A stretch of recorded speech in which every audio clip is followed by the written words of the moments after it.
এক বনে এক ছোট টুনি পাখি ছিল। সে বনের এক কোণে একটি সুন্দর বেগুন গাছ লাগিয়েছিল।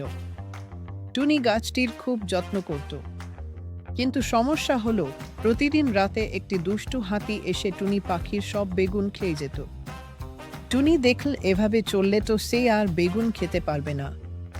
সে হাতিকে ভয় দেখানোর জন্য এক বুদ্ধি বের করল। সে তার ছোট চঞ্চু দিয়ে গাছের নিচে অনেকগুলো শুকনো পাতা আর ডালপালা জমিয়ে রাখল। পরদিন রাতে যখন হাতিটা মরমর শব্দ করে বেগুন খেতে এল, তখন টুনি ঝোপের আড়াল থেকে গম্ভীর গলায় ডাক দিল, হুম, আমি বনের রাজা বাঘের মামা। যে আমার বেগুন ছোঁবে তাকে আজই খাপ চিবিয়ে। হাতিটা তো অবাক।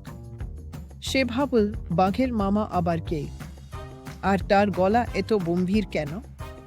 সে ভয় পেয়ে সেখান থেকে পালিয়ে গেল।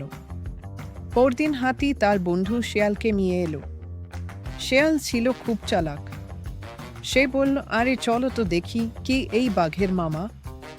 টুনি এবার আরো জোরে চিৎকার করে বলতে লাগলো, আয় রে আয় শেয়াল মামা, তোর জন্যই তো আমি লবণ মরিচ মাখিয়ে বসে আছি। তোকে আজ খেয়েই ছাড়ব। শেয়াল আর হাতি ভাবল নির্ঘাত কোনো রাক্ষস গাছের আড়ালে বসে আছে। তারা এমন দৌড় দিল যে আর কোনোদিন ওই বেগুন গাছের ধারের কাছেও আসেনি।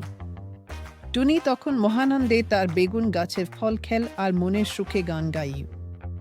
গল্পের শিক্ষা: ভয় না পেয়ে সাহস আর বুদ্ধির পরিচয় দিলে বড় শত্রুকেও হারানো যায়।